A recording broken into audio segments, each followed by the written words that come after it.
Então estamos ao vivo, né, com a terceira edição do Cal Vivo, hoje sobre o tema do ensino. Vamos aguardar aqui a entrada da Maria Elisa, que é a nossa convidada de hoje, para a gente poder iniciar a nossa conversa com ela.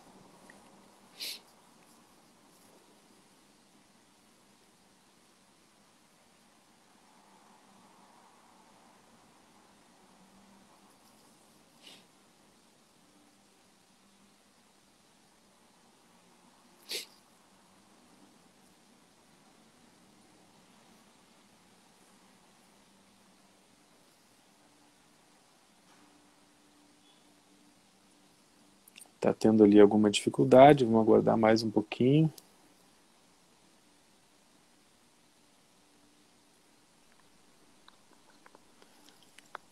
Aí, pronto. E aí estamos agora em contato. E como é que tá? Tudo bem, Maria Elisa? Tudo bem, Thiago? Tudo bom, tudo jóia. Um Alguma prazer te coisa na receber. internet. Não, eu estava com dificuldade aqui também. E agora já melhorou um pouco o sinal, né? De manhã mais cedo estava muito ruim. Mas, Maria Elisa, nós estamos... Primeiro agradecer, né, a tua participação, a tua disponibilidade para conversar com a gente. Nós estamos hoje na terceira edição, né, do Cal Vivo, né, que é as nossas lives a respeito dos temas dos arquitetos, do Cal, das entidades, das nossas políticas da profissão. Hoje trazendo o tema do ensino, né, qual o futuro do ensino? Né, uma pergunta bastante difícil. Se antes nós já não sabíamos com muita certeza qual era esse futuro, imagino que agora, com a pandemia, são mais perguntas ainda que se abrem para esse futuro. De qualquer maneira, queria, né, agradecer, né, queria fazer uma brevíssima apresentação tua e gostaria que tu complementasse também essa apresentação. Né? Tu é mineira, né, arquiteta, né, atuante na ABEA, na Associação, né, de Ensino Brasileira de Ensino de Arquitetura, atuante no IAB, no nosso Instituto de Arquitetos do Brasil, professora também, atualmente na PUC, mas já foi professora de outras faculdades também. Então eu queria, Maria Elisa, que tu te apresentasse um pouco para os nossos colegas aqui que estão assistindo, para a gente iniciar aí o nosso bate-papo. Seja bem-vinda. Tiago, primeiro eu quero agradecer esse convite do CAL, esse CAL que não é só vivo, é vivíssimo, né? Esse CAL do Rio Grande do Sul. É um pessoal muito animado e você tem razão, é um momento complexo para a gente, até uma ironia a gente estar nesse ambiente meio plástico, né? Assim, conversando, enquanto a gente sempre privilegiou tanto esse contato mais direto, né? Você já me apresentou, eu sou arquiteta e urbanista aqui de Belo Horizonte, a vida inteira aqui, me formei aqui, fui fazer meu doutorado na UFRJ, no Rio, em urbanismo, e já dei aula no Isabela, no começo do Isabela Hendricks, dei aula também na FUMEC, que é uma outra instituição aqui de Belo Horizonte, mas já estou há muitos anos na PUC, né? Minha atuação na ABEA sempre foi através da representação do curso de arquitetura ou através das discussões das diretrizes curriculares, que eu participei mais intensamente no último ano, e o IAB desde sempre, né? Também fui conselheira do CAL num certo período, na época do segundo mandato, e estou agora na Comissão de Educação do IAB. E, extraordinariamente, nesse momento de distância, eu nunca me reuni tanto com a Comissão de Educação, feito nesses 2 meses, né? A gente fica o tempo todo online, até nessa ilusão da presença, né? E acho que esse tema é um tema importantíssimo, porque esse momento que a gente está vivendo, que é um momento muito bruto, né? Ao mesmo tempo que é um momento de muita fragilidade nossa, é um momento de muita ameaça. Opa! Muita ameaça aos celulares. É. Eu estou tendo que carregar ele aqui, ele está um pouco estranho. É, é um momento de ameaça à democracia, né? Então eu fico pensando que, claro, isso é um pouco óbvio, mas eu nunca imaginei que no meu tempo de vida eu fosse viver essa ameaça desse terror do fascismo, né? E essa discussão ela tem a ver com a educação, porque o fascismo é exatamente ele é engendrado nesse estilhaçamento da educação, né? Nessa transformação da educação de fato, da educação libertadora, da educação democrática. Ele é apoiado na transformação disso numa formação, assim, que a gente poderia dizer meio bancária, né? Meio estilhaçada mesmo, né? Então, a nossa discussão sobre educação ela é muito pertinente, né, nesse momento. Deixa eu te perguntar até, vamos fazer assim, Maria Elisa, eu vou te provocando e a gente vai conversando aqui, na medida dessas provocações e do rumo que tu vai dando para a nossa conversa. Mas antes de falar desse futuro da educação, a gente podia falar um pouquinho do passado, né? Ou seja, da educação, da arquitetura como uma tradição, como uma construção histórica nessas muitas décadas que nós temos os cursos de arquitetura no Brasil. Né? Então, falar um pouco assim, quais são os problemas e as vantagens do nosso curso historicamente, né? As qualidades que nós temos. Né? A gente sabe, inclusive, o curso de arquitetura, em determinado momento, ele serve também de exemplo, né, de formação para outros cursos, ou seja, nós temos algumas práticas que são imitadas e são, né, replicadas em outros cursos, em outras profissões. Então, conta para nós assim, qual é a tua impressão a respeito do passado do ensino, ou seja, qual é essa história do nosso ensino, o que nós temos de qualidade a preservar e quais são os problemas que, de repente, ficam mais graves ou mais visíveis, né, que se apresentam agora e que nós já tínhamos nos cursos, né, ou seja, nessa história, né, dos nossos cursos aqui no Brasil.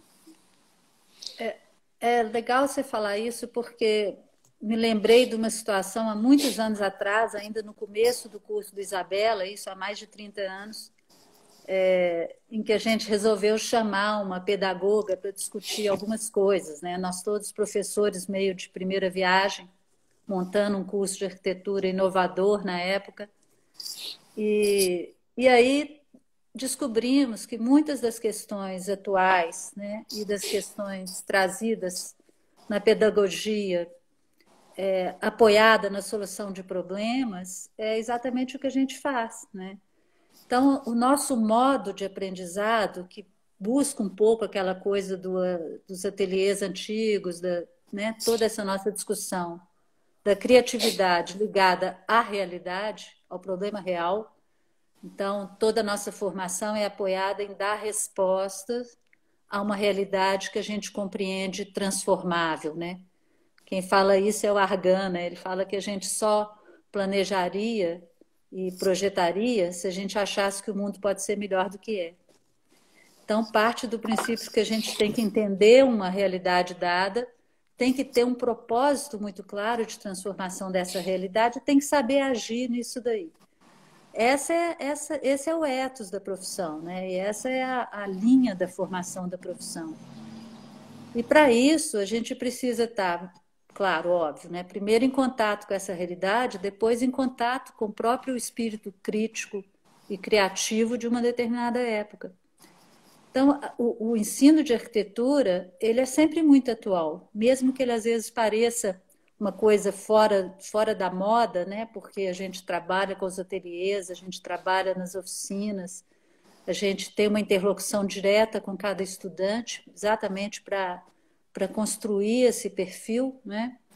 Eu acho que é um dos cursos mais atuais em termos de educação, porque ele lida com a percepção própria, mas ele está completamente inserido na vida cotidiana, né? Então, esse nosso passado, né, eu acho que ele nos dá um lastro para discutir esse presente e esse futuro, não é? Eu vejo assim, a gente tem, sabe que os gaúchos nós somos muito orgulhosos, né, assim, de nascença, mas a gente tem, assim, um orgulho sincero e muito especial da qualidade das nossas faculdades aqui. Sejam as públicas, né, ou seja, a URGS está sempre aí no topo dos rankings nacionais, ou seja, com um trabalho de altíssima qualidade na nossa área de arquitetura e em tantas outras profissões também. As privadas e confessionais, né, a PUC, a Unicinos, ou seja, universidades tradicionais e com ótimos cursos de arquitetura também, né, construído, né, nessas últimas décadas. Temos também uma rede enorme e muito qualificada de faculdades, de universidades comunitárias, que é muito comum aqui no Rio Grande do Sul, né, que elas são semi-privadas, elas têm uma certa participação da comunidade, das empresas, das prefeituras no seu financiamento, né? Então, poderia citar aqui uma dezena aí, com facilidade, de faculdades que têm qualidade, que incorporaram também essa qualidade histórica, né, que vem principalmente dos cursos das universidades públicas, que são mais antigas, mas conseguiram avançar, incorporar, ou seja, produzir profissionais de qualidade. E a gente tem, nesse momento, por outro lado, quem sabe uma outra categoria de universidade, de faculdade, que são as comerciais.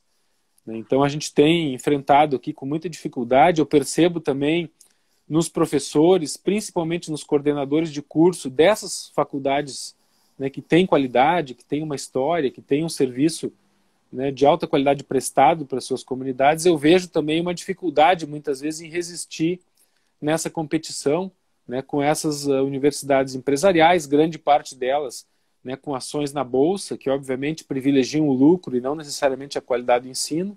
Né, a gente tem dito aqui no Rio Grande do Sul que são empresas que vendem matrículas, não são instituições de ensino, né, são empresas que estão vendendo matrículas e elas vão vender matrículas da forma que lhes der mais lucro.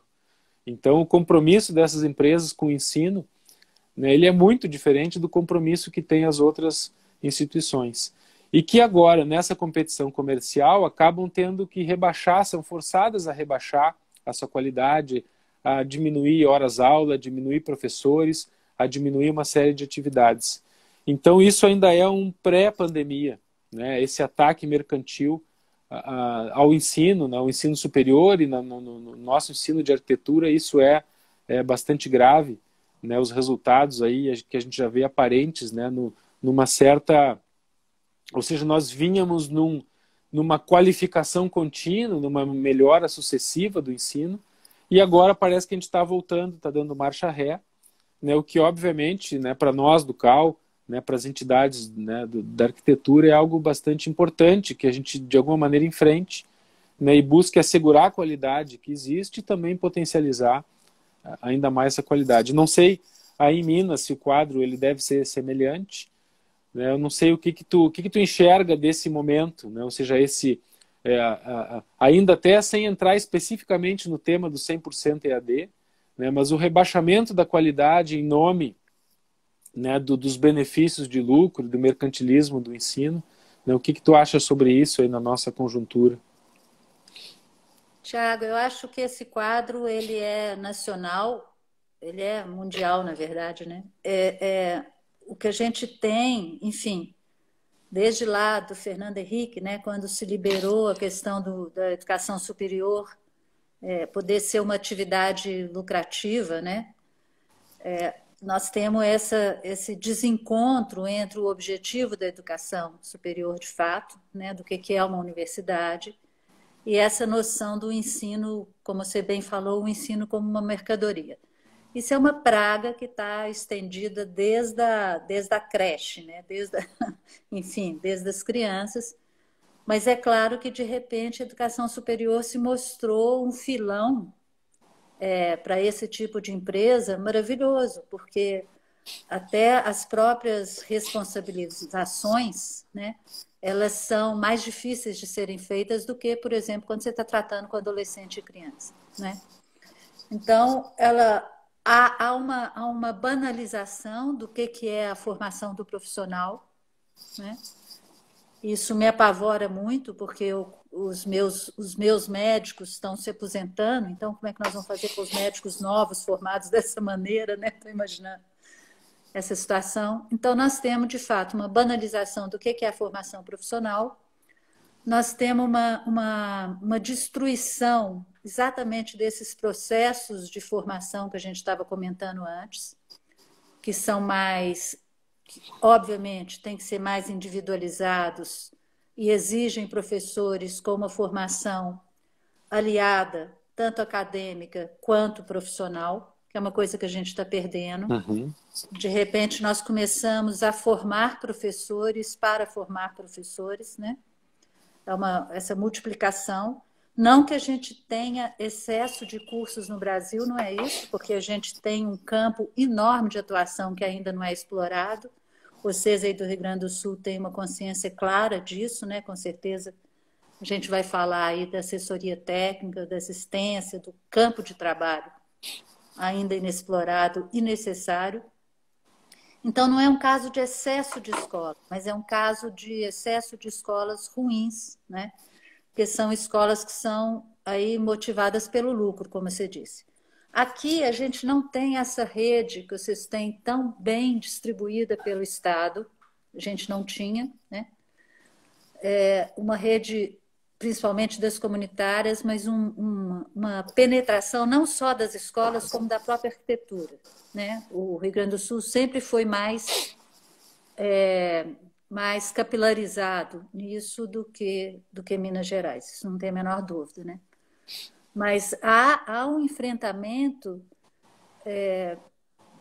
entre aqueles que acreditam no ensino de arquitetura de fato e o quadro que a gente está vendo, que está baseado nesses pilares aí, né? A baixa remuneração do professor, o enxugamento da nossa matriz curricular, procurando privilegiar aquilo que é mais barato, aparentemente, de ser fornecido, porque a matriz de arquitetura, como a matriz da medicina, como a matriz de um curso sério de engenharia, são matrizes caras, né? Elas demandam equipamento, elas demandam viagens, uma série de coisas. Então, esse drama que a gente está vivendo, você colocou bem, ele é muito anterior ao Covid, né? O nosso enfrentamento vem de muito antes, porque a partir do momento que pode ser uma atividade lucrativa, qualquer prurido ético do que você está fazendo vai por água abaixo, isso aí a gente sabe, né? E é o que está acontecendo com a educação. Eu acho que é um quadro difícil de reverter, mas esse momento também nos oferece uma possibilidade nesse sentido. Talvez a gente pudesse até discutir por aí, né? Eu acho que sim. Eu vejo que ou seja, nós já estávamos numa situação de enfrentamento com esse novo quadro, né? Então agora isso se agrava também, né? Inclusive com edição de legislação, né, que facilita, né, principalmente o tema do EAD. A gente tem insistido aqui, né, nas nossas discussões, nos nossos documentos, nas teses que o CAL tem elaborado, que obviamente o CAL, nós arquitetos, não somos contra a tecnologia, contra o ensino EAD, contra essa ferramenta. Pelo contrário, os arquitetos, muitos de nós já trabalhamos com essas ferramentas há muito tempo, né, seja para o ensino, seja nos escritórios, seja na nossa atividade, né, profissional, acadêmica, etc. Mas, então, assim, não somos contra. O que nós somos contra é tratar o EAD como se fosse uma outra modalidade de ensino e não como uma ferramenta. Ou seja, o EAD é uma ferramenta. Assim como o ateliê, como, né, os laboratórios, assim como a necessidade de uma biblioteca, do trabalho em grupo. Ou seja, são muitas ferramentas que nós utilizamos para construir um ensino de qualidade. Então, a ferramenta do EAD ela é muito bem-vinda, porque é mais uma ferramenta que fica à nossa disposição, né? E esse viés mercantilista, que de alguma maneira também tomou conta do MEC, né? Ou seja, o MEC está atuando nessa direção, ele acabou criando uma ilusão de que o EAD é uma outra maneira de ensinar. Não, e a maneira de ensinar, nós viemos há décadas construindo essa maneira de ensinar arquitetura, e as ferramentas e as novas tecnologias, elas só vêm a qualificar essa maneira, deveriam vir, né, apenas a qualificar. Então, uma das teses que a gente tem elaborado, e tem, inclusive do ponto de vista jurídico, em disputas judiciais, é que o EAD é uma ferramenta, não é uma modalidade. Então, a gente não pode substituir todo o ensino por uma ferramenta. É como se eu substituísse todo o ensino por apenas ir na biblioteca e ler os livros que estão à disposição. É como se eu substituísse todo o ensino, né, apenas por fazer o estágio obrigatório. Então, eu não consigo substituir o nosso ensino de arquitetura apenas por um desses itens. Então, esse é um primeiro ponto. E o segundo ponto, né, a gente comentou do MEC, eu queria depois também que tu explicasse para nós o que são as DCNs, né, e a tua atuação também muito importante nas diretrizes, o que é isso, né, que está por trás do nosso curso e de todos os cursos. Mas nós temos uma outra tese que nós estamos elaborando, que é o seguinte: ninguém questiona, nós do CAL, e ninguém questiona, que o MEC cuida do ensino. O MEC é o Ministério da Educação. Ele tem a prerrogativa de cuidar nacionalmente, de padronizar as ações na área do ensino. E da profissão, quem cuida é o CAL. é o conselho, são os conselhos profissionais, cada um da sua profissão, são as entidades da profissão. Então, o ensino da nossa profissão tem que estar os dois juntos. Não pode o MEC impor uma visão de ensino da nossa profissão que ele mal conhece.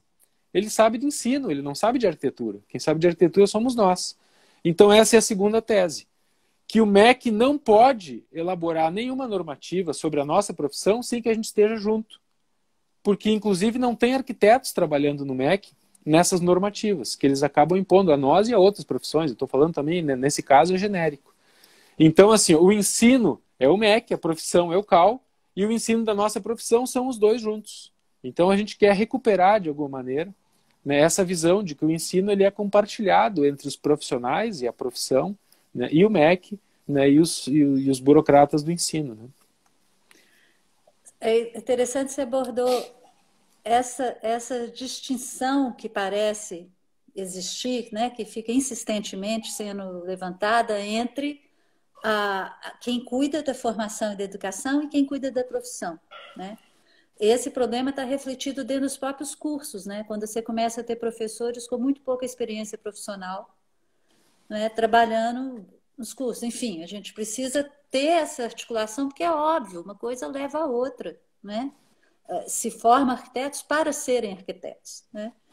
Então, concordo plenamente com essa tese, né, de que é uma discussão conjunta. Agora, quando você fala do EAD, você falou das diretrizes também, daqui a pouco eu posso falar um pouco delas, mas é interessante pensar no EAD, porque tem um arquiteto aqui em Minas que chama Matheus van Stralen, e ele lida com a tecnologia magnificamente, a fala dele é bárbara, e ele diz o seguinte, que a resposta, né, a solução está na tecnologia, se a gente souber que pergunta que a gente tem, né? Então, o problema é saber a pergunta. Para que a gente quer a tecnologia? A que ela vai servir, né? O que você está usando? Ela está aí. Então, o EAD, a nossa luta, a nossa disputa contra o EAD não ser só uma ferramenta, é porque, na verdade, ele está aí lidando com o ensino de massa. Né? A proposta que a gente tem, quando os cursos começam a optar pelas disciplinas à distância e quando os cursos começam a migrar para o EAD, é porque tem uma ilusão, né, uma ilusão para quem compra, né, de que isso é melhor, mas que também é mais acessível. E aí, para ser de fato melhor e acessível a todo mundo, seria uma solução muito mais cara. Porque você tem tanto o emissor quanto o receptor, né? Vamos dizer assim. Então, a gente tem que discutir aí em algum momento também essa desigualdade digital no país. Né? Deixa até eu aproveitar só para fazer esse parênteses e te dar uns dados que a gente levantou aqui no Rio Grande do Sul. A gente tem, primeiro é o tema da democratização, né? Como se o EAD democratizasse. Isso. Né? Eu acho que sim, facilita o acesso, né? Barateia esse acesso. Mas a que custo? Né? Ou seja, a gente não pode facilitar e baratear ao custo da qualidade, de formar um profissional de qualquer jeito.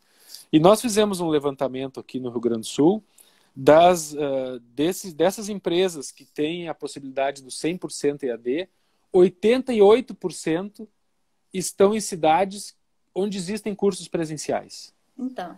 Ou seja, dizer que o EAD ele vai em lugares onde as faculdades não estão, bom, pode ser um bom EAD, quem sabe seja algo, inclusive, interessante para suprir essa questão.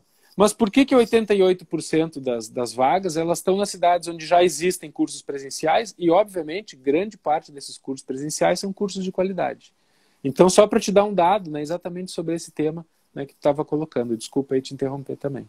Não, é exatamente isso que você está falando. Essa ideia do ensino de massa é uma discussão dificílima, porque primeiro haveria que alcançar esses lugares, essas impossibilidades do ensino presencial. Depois teria que ter instrumentos de tal qualidade que permitisse, né, essa interlocução que é necessária no curso de arquitetura. Então, o que acontece com o EAD é que ele não só massifica, como ele elimina exatamente essa possibilidade do desenvolvimento mais individualizada da criatividade e da sua inserção local e regional, como você colocou, né? Então, é muito difícil discutir essa realidade se você está em São Paulo e seu aluno está em Manaus, né? Então, há uma dificuldade aí. Mas a outra questão é que nós precisamos fazer uma distinção entre o que hoje a gente está fazendo de forma, às vezes, improvisada. Aí eu vou falar a partir da minha experiência, né? Na PUC eu sou professora de projeto. Nós tivemos 45 dias de aula presencial até ter a suspensão e o isolamento. A PUC foi das primeiras escolas, logo na segunda semana de março a gente já estava em isolamento. E aí forneceram plataformas e tal, mas mantiveram a mesma relação professor-aluno, a mesma aula presencial, embora à distância. Então, você consegue, claro que é dificílimo, é mais precário, mas você está, né, você com seu grupo de 15 alunos de projeto, o tempo todo juntos, como nós estamos aqui conversando. Isso é completamente diferente da proposta de EAD barateadora, que é a que está seduzindo as escolas e o comércio de ensino, né? Que é uma discussão entre o que é ter a informação disponível e o que é ter o conhecimento e a formação disponível, né? Então, essa diferença entre a informação e a educação é que é complicada, porque a informação, nós nunca tivemos tanta, né? Assim, a gente sabe o que está acontecendo, sei lá onde. Agora, compreender o que está acontecendo, não sei onde, é um passo gigantesco. E, por outro lado, também, a gente tem uma possibilidade de trabalhar com essa informação desde que a gente consiga... quer dizer, voltar um pouco aqui na leitura. Eu posso trabalhar um aperfeiçoamento de uma coisa que eu já sei à distância. Eu posso me aprofundar num determinado assunto. Eu posso me qualificar mais. Mas o período da graduação, ele é um período ainda de escolhas muito difíceis do aluno. Ele é um período de formação dessa personalidade como arquiteto. Então, ele é um período educativo. Ele não é um período só de aperfeiçoamento. Então, a gente não pode perder essa distância entre o contato direto e um contato informacional, né? Sim. Então, o EAD ele tem lidado com isso como se... Enfim, nós vimos aí as denúncias de provas corrigidas por computador, né? Nada contra uma prova ser corrigida pelo computador se eu estou fazendo uma hiperespecialização num determinado assunto que eu já sei, que eu estou só... É outra coisa, né? Mas não é educação. Então, esse termo educação à distância, para mim, é uma contradição em termos, né? Sim. Até, Maria Elisa, assim, ó, muita gente bacana aqui comentando, né? O Fábio Miller, nosso colega da BEA, né, foi eleito agora para a diretoria da BEA, professor lá no FSM. Um abraço aí, Fábio. Né, a Rose, lá de Erechim, Vívia, Marília, conselheiro Spinelli, né, que é da nossa comissão de ensino, né, também com alguns comentários. Eu não vou conseguir, né, ler todos, eu vou pegando o espírito, né, do que o pessoal está comentando aqui. E um comentário que eu achei bacana é assim: o EAD não é a antítese do ateliê, ou seja, o ateliê não é exatamente essa necessidade que a gente tem de vivência, de estabelecer contradição com o professor, com os colegas, de colocar em xeque as nossas propostas, ou seja, também há o entendimento de que para um problema podem ter muitas soluções e todas elas podem ser adequadas. Né? Isso é da nossa profissão, ou seja, não é matemática, né, que é 1 mais 1 é 2. A nossa profissão não permite isso. E eu tenho muita dúvida de que o ensino EAD possa estabelecer essa relação, possa fazer o estudante, que no fim é a principal vítima desse ensino EAD, possa fazer ele entender, como arquiteto, de que a solução de um problema espacial, de vida das pessoas, é um tema complexo e é um tema que a gente deve, inclusive, enfrentar, né, a nossa proposta de solução com outras propostas que foram feitas na história, ou que estão sendo feitas hoje, ou que estão sendo feitas pelos nossos colegas, né? Então, não é incompatível um ensino de arquitetura sem o ateliê, né, da forma como a gente conhece. Eu acho que tem dois aspectos aí. Até nas questões teóricas, nas aulas teóricas, você tem que ter um campo de discussão, porque você vai lidar, quando você fala de urbanismo e das questões complexas da arquitetura, você está lidando com um universo de contradições, de preconceitos, de visões de mundo, né? Você está compreendendo uma realidade multifacetada, né? E essa realidade multifacetada, ela vai gerar discussões, muitas vezes acaloradas. As discussões mais acaloradas, elas são muito difíceis de trabalhar online, né? Todo mundo que já participou de grupo de discussão, de live, de não sei o que, sabe como que é um campo muito mais de tensionamento do que de compreensão das várias visões, né? É claro que a gente pode trabalhar, e isso é maravilhoso, né? Você poder compartilhar um texto no Google Docs, você poder construir junto pesquisas, tudo isso é muito bom. Mas do ponto de vista da discussão formativa, educativa, né, é mais difícil. Se você ainda tiver em contato, mesmo que nesses quadradinhos na tela, tiver em contato com a turma, né, com o grupo, pessoalmente, é mais facilitado. Mas, por outro lado, tem uma questão terrível. Quando você está na tela com muitos alunos, você não consegue perceber, de fato, né, a reação das pessoas à discussão. Porque toda percepção nossa, ela é uma percepção multifacetada, multidimensional, é corporal, né? Então, você perde o olhar daquele aluno que se distraiu, o aluno que discordou, né? É muito difícil manter esse ambiente de discussão, mesmo para as teóricas, é isso que eu estou dizendo. Não, e a Pra... gente sabe, né, quem frequentou a faculdade, né, e a gente também no nosso dia a dia profissional, a gente às vezes aprende muito mais com o colega do que Com eventualmente com o certeza, professor, o tutor, com o especialista. Né? Às vezes claro. nessa experiência de enfrentar o mesmo problema tem um grande aprendizado. Esse sofrimento de resolver um problema em conjunto, né, E ele se transforma em algo mais fácil, né? tem essa discussão também que no processo criativo, na arquitetura com certeza, mas em todo processo criativo, ele é apoiado no erro, né? O erro é que vai te fazer permitir uma série de coisas. Ele tem que ter esse nível de insegurança, esse nível, um certo grau de ansiedade para você poder ter um processo criativo. Para você discutir um projeto na tela, ele não pode ter erro, ele é final, né? Ele é uma coisa que vem mais acabada, né? Como um discurso, né? Ele vem mais acabado. Então, ele elimina exatamente esse elemento central do ateliê, que é esse estado meio inseguro, né? De buscar respostas, mas principalmente construir pergunta. Então, eu acho o ateliê à distância, mesmo nessa relação que a gente tem conseguido estabelecer nesse período extraordinário, no sentido de nunca antes vivido, né? Mesmo nessa relação, ele é muito difícil. E se ele for feito maciçamente, no meu ponto de vista, é impossível. Aí, Tiago, só uma coisa que eu queria Claro. também dizer, que eu acho importante. De todo modo, nós vamos ter que rever nossas posições, porque mesmo que a gente volte presencialmente daqui a um tempo, nós vamos ter aí regras de distanciamento, certamente vai haver uma mudança no ensino, né?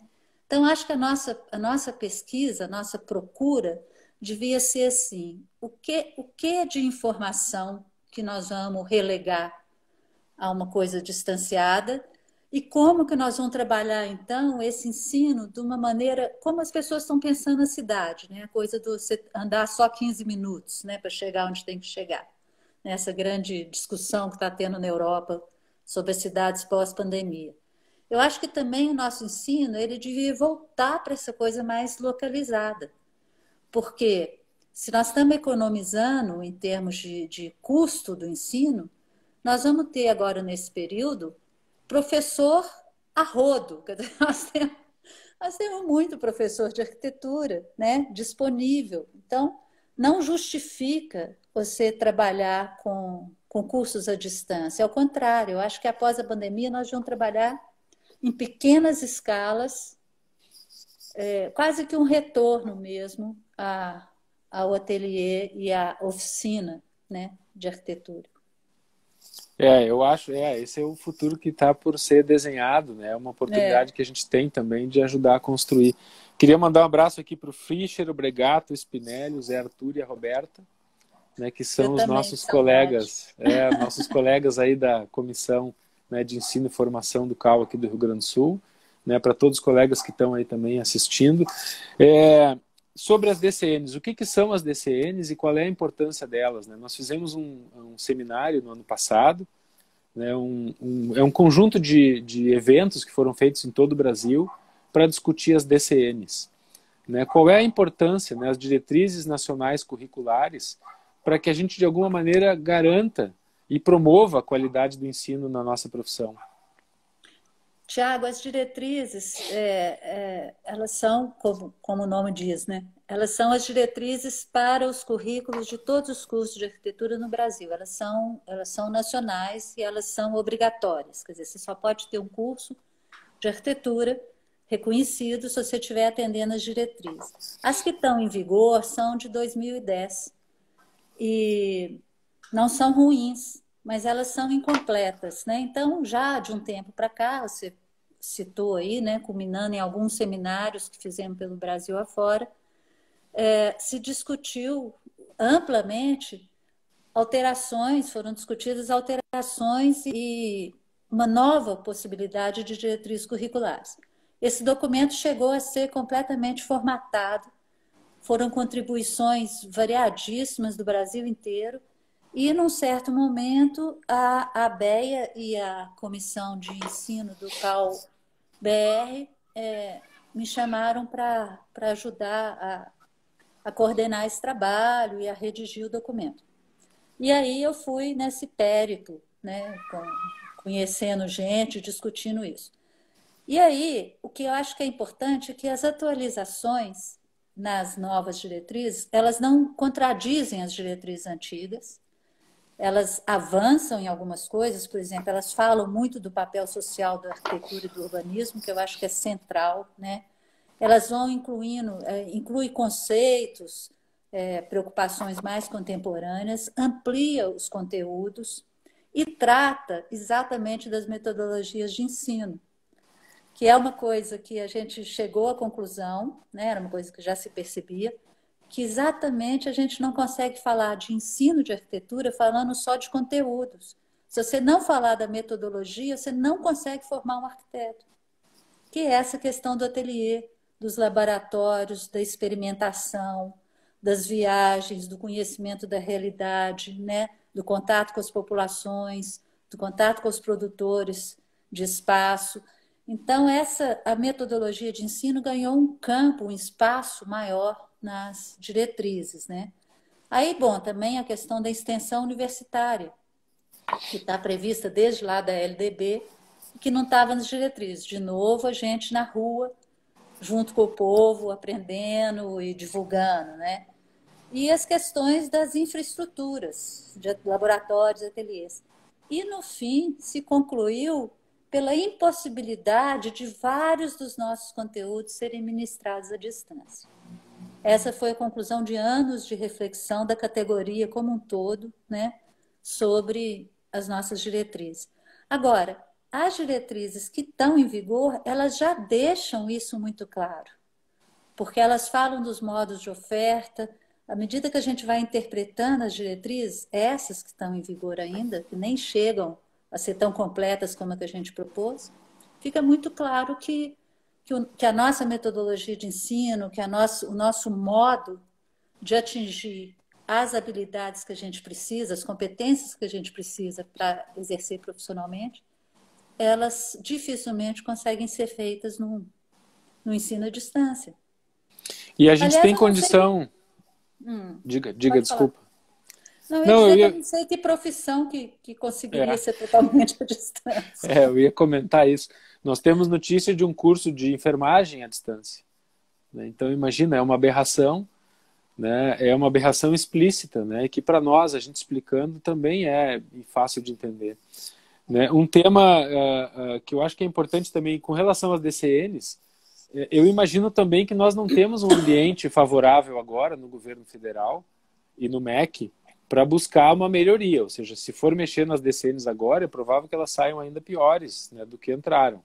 Com certeza. E tem o tema também dos mínimos, né, as 3.600 horas mínimas que acabam nessa lógica mercantil se tornando no máximo. Ou seja, a gente tem grande parte das faculdades, dessas comerciais, todas elas em 3.600, e uma pressão muito grande nas outras para que rebaixem a quantidade de horas para chegar no mínimo e poder, né, de alguma maneira, estabelecer uma competição comercial com as outras. Isso também, né, acaba prejudicando o ensino nesses valores mínimos, né? Então, eu não sei da DCN qual é o encaminhamento que a gente pode, né, imaginar, quem sabe consolidar ele, mas será que é o momento da gente abrir uma demanda junto ao MEC para tentar alterar as nossas DCNs ou não? Olha, isso desde que a gente começou a discussão, né? E já no ano passado, quer dizer, é claro que a partir de 2016 a gente não tem um cenário favorável no MEC, e a partir de 2019 foi para o brejo, né? Vamos dizer assim. Então, eu não entendo disso, não entendo da política educacional nesse nível nacional, mas a percepção que eu tenho é que é um momento muito delicado, é um momento de resistência no que a gente tem, né? Então, não sei qual será a postura da ABEA, mas eu não imagino que seja o momento da gente ir discutir isso no MEC. Nós estamos com lutas muito mais prementes, né, para garantir. Agora, eu imagino que esse trabalho do CAL, junto com o IAB, junto com a ABEA, junto com a FENEA, esse trabalho de conscientização das escolas, dos estudantes, dos professores, é um trabalho que nós temos que continuar fazendo, né? Porque se a normativa define um limite, é claro que acontece comercialmente que as pessoas vão correr com essa sede ao pote, né, para chegar ali naquele limite. Mas há ainda alguns momentos de resistência em que a gente conseguiria dizer, não, isso é possível, mas não é o que se quer, né? Agora... A gente tem até assim, contamos contigo aí né, nas demandas que nós tivemos ano passado, né, com relação ao ensino, e também com Paulo Speller. Paulo Speller, ele era um dos integrantes, né, do Ministério, inclusive tem a assinatura dele, as nossas DCNs lá do ano de 2010, né? Não é um professor da nossa área, mas é um professor super especializado, chegou a ser reitor de universidade federal, então, que nos deu também, ou seja, nos orientou nessa política interna do MEC, como que funcionam esses caminhos, né, quais são os procedimentos, e nos parece também que não é o momento, né, ou seja, não é o momento de mexer, porque provavelmente vai sair pior do que está agora. Mas quem sabe, o momento de trabalhar essas DCNs internamente, né, junto com os professores, com os coordenadores de curso, com os estudantes, né, com a FENEA, com a ABEA.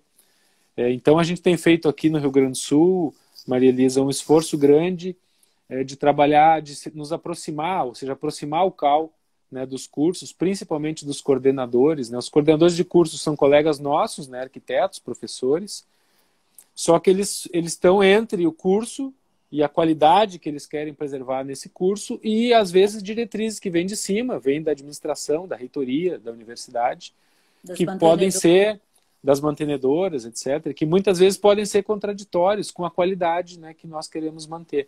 Então, a gente tem buscado também fortalecer essa rede, né, das faculdades junto com o CAL, fortalecer também o posicionamento desses arquitetos que estão nessa condição, os professores que estão nessa condição de coordenadores, para que eles tenham alguma base de resistência. Isso eu não posso fazer.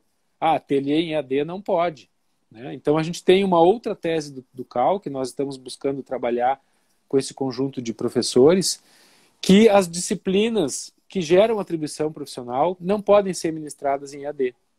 Ou seja, o projeto, o restauro, o planejamento urbano, né, o projeto de instalações, de estruturas, ou seja, o que é projeto, o que é atribuição profissional, que estão lá naquela lista das 7 ou 8 principais, com as suas derivações, é presencial, né, tem que ter esse conflito, esse enfrentamento, essa discussão de ideias e de propostas com professores, com colegas, com grupos de trabalho. Então, essa é uma tese também que nós estamos trabalhando aqui. Já teve né? A gente já tem aí algumas vitórias na Justiça e no Ministério Público também, né, com relação a essas teses do CAL, ou seja, a gente vem conseguindo avançar, né, devagarinho, né, quem sabe para ter mais consistência, para que lá adiante a gente possa levar o MEC. Diz, MEC, nós queremos agora uma Câmara de Arquitetura aqui dentro, que vocês vão indicar a gente, nós também, nós vamos trabalhar em conjunto.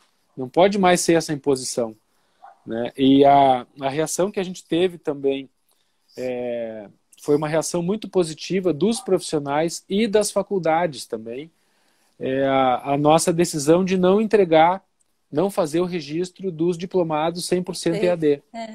Por quê? Porque não está lá na DCN também. Ou seja, não atende a DCN. Lá nas DCNs, a DCN não permite um curso 100% EAD. Né? Então, além de uma série de denúncias que a gente recebeu de estudantes que se matriculavam em disciplinas, tiravam nota máxima sem ter cursado. Né? Também temos aí um relatório já extenso, né, de tutores e outros professores, né, entre aspas, desses cursos que não são nem arquitetos. Ou seja, é uma destruição total de uma qualidade que a gente vem há décadas construindo com muito esforço, quem atua, né? Ou seja, quem é professor, principalmente quem é coordenador ou já foi coordenador de curso, sabe da dificuldade que é essa construção, essa manutenção da qualidade, né, frente a essas pressões externas, às vezes pressões internas da própria reitoria, de colegiados de curso. Então a gente tem tido, ou seja, uma receptividade muito boa dentro do corpo, né, da profissão e dos profissionais. Né? E, infelizmente, os maiores prejudicados nessa situação são os estudantes, que são levados a se matricularem, a comprarem essas matrículas dessas faculdades.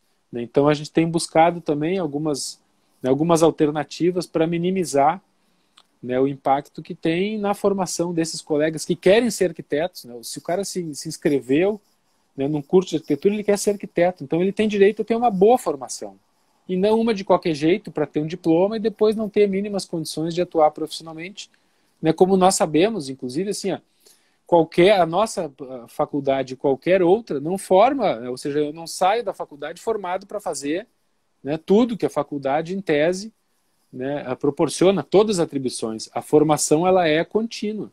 O que eu saio é com prerrogativas para que eu busque experiência para atuar naquelas áreas. Né? Acho esse papel do CAL muito importante, porque se há uma empresa, né, que visa o lucro, ela precisa, falando bem nessa linguagem mercantil, né, ela precisa de consumidores que queiram aquele produto que ela está vendendo por algum motivo. Então, certamente esse esclarecimento do CAL, essa campanha do CAL mostrando que um curso desse modo, ele não te dá a possibilidade de um bom trabalho depois, né, de um bom exercício profissional, desanima os próprios estudantes de procurar essas alternativas. Né? Então, acho que esse trabalho de divulgação da posição e das lutas jurídicas, ele é um trabalho importante, né? Enquanto tem alguns... a gente fica aí nas fileiras acadêmicas, né, segurando à frente. Vários comentários também, Maria Elisa, com relação a esse tema da pandemia, ou seja, que acaba tanto na academia, tanto dentro da faculdade, mas também na atividade profissional, acelera muitos processos, né? Ou seja, processos de incorporação dessas tecnologias no nosso dia a dia. Eu percebo que nos escritórios isso já era algo incorporado, ou seja, nossos escritórios já atuam online, já atuam com essas ferramentas há bastante tempo, cada vez mais. Agora isso vai também para a obra, ou seja, vistoria, fiscalizações, atividades de obra que possam incorporar também essas ferramentas, né, diminuindo um pouco a nossa presença, né, a aglomeração, ou seja, todas essas recomendações. Né, e eu acho que vai ter um ganho, se nós soubermos trabalhar bem, a gente vai ter um ganho também, né, para o ensino. Né, ou seja, esse é o que tu comentou, né, a comissão do IAB, que se reunia 2 vezes por ano, agora se reúne 2 vezes por mês. Ou seja, esses temas avançam, a gente tem ferramentas novas que são incorporadas, a gente consegue melhorar e qualificar essa atuação. Eu tenho, assim, a gente já está indo para os minutos finais, né, uma provocação, que aí eu deixo uma provocação assim, para ti, também para os colegas ficarem pensando. Né, nós temos uma formação que ela é apenas um diploma, nós somos arquitetos e urbanistas. Né, ao contrário dos engenheiros, que especializaram em dezenas de diferentes engenharias e, de alguma maneira, fragmentaram a sua profissão, essa é a posição minha, né, de alguma maneira, inclusive, enfraquecendo, né, a profissão da engenharia. Na engenharia elétrica, eletrônica, mecatrônica, ou seja, só na área da elétrica eu tenho 5, 6 títulos diferentes que ficam brigando entre si por atribuições. Nós garantimos com o CAL um único diploma, assim como os médicos, assim como os advogados, né? Eu acho que, quem sabe, falta para o futuro a gente dar o segundo passo, que os médicos já deram há muito tempo, que é o passo da especialização. Né? Todos somos médicos, mas eu sou médico pediatra, médico anestesista, médico epidemiologista. E nós, arquitetos, a gente ainda fica... Arquiteto e urbanista é um cara que faz tudo, a rigor não explicita nenhuma especialidade na qual nós tenhamos nos aprofundado, né? O paisagismo, o planejamento urbano, a arquitetura de interiores... são as tecnologias construtivas. Então, tu não acha que, quem sabe, esse é um passo, né, ou seja, numa situação de construção ideal da nossa profissão, poderia ser um passo futuro para a gente iniciar essa discussão? Isso a rigor é o Tratado de Bolonha, né? Ou seja, é um ciclo básico de arquiteto, 3 anos, 4 anos, depois mais 1, 2 anos de especialização em algum daqueles temas, né, que a nossa profissão trata. Não sei o que tu acha disso, mas também não é uma coisa para a gente abrir uma discussão. Eu acho que essa discussão é importante. Já tem muitos anos que a gente vem pensando o que seria essa qualificação posterior, né? Porque o estudante, depois de 5 anos, quando ele está enfrentando o trabalho com toda a sua responsabilidade técnica, ainda há um grau de imaturidade profissional que nós todos vivemos e sabemos como é, né? Então, a questão que eu colocaria aí como principal seria uma especialização tipo residência, que pode ser em qualquer campo, né? No patrimônio, na saúde, no paisagismo, na obra, enfim. Mas que se trabalhasse, então, essa especialização como como os médicos fazem, né? Um exercício com atribuição, com responsabilidade profissional, mas supervisionado e qualificado, né? Eu acho que esse é o grande passo para a nossa profissão. É trabalhar isso daí, a gente poder... A especialização, a residência, residência. Aprofundar o nosso conhecimento. Sim. Eu até associaria a especialização à residência, né? Uma residência Sim. Como especialização. Acho que é uma discussão legal, inclusive... Maria Elisa, ficaram muitos temas de fora, a gente tem um limite de tempo aqui que já está terminando, aqui né, que é dado, né, pela plataforma, o tema da acreditação, o tema da assistência técnica no ensino é um tema super relevante. Tu pincelou o tema da formação dos professores, também é um tema legal, né, para a gente ampliar, mas infelizmente vão ficar para as próximas, né? Eu espero que a gente possa contar aí de novo contigo, né, outras vezes, para que a gente volte a conversar sobre o tema. Então deixo aí umas palavras de despedida tua e agradeço muito a ti, né, a toda a nossa equipe do CAL e a todo mundo que está assistindo, né, ao CAL Vivo, né, número 3, né, com o tema do ensino. Tiago, eu que agradeço ao CAL do Rio Grande do Sul também, todo mundo que teve a paciência de ouvir essa conversa até agora, né? E fico à disposição para continuar esse assunto e com certeza aprender muito com vocês, como eu tenho aprendido até hoje, né? Um beijo para todo mundo. Então tá, um beijo também, cuide-se aí, um grande abraço para todos os nossos amigos. Vocês aí. também, gente. Até mais. Tchau. Até mais. Tchau, pessoal. Encerramos então, né, o CAL Vivo número 3. Né, na próxima terça-feira, né, teremos edição toda terça e quinta, a edição do CAL Vivo nesse horário ao meio-dia. Participem, nos ajudem a divulgar, né, essas atividades, essas plataformas, sempre com temas diferenciados. Voltaremos com certeza ao tema do ensino, né, que é um tema muito latente, né, no nosso dia a dia da profissão, né, e principalmente dos colegas que atuam, né, na área do ensino, né, dos estudantes, das entidades que estão próximas ao tema do ensino. Então, bom dia para todos, né, um abração, muito obrigado, Maria Elisa, mais uma vez, né, até a próxima.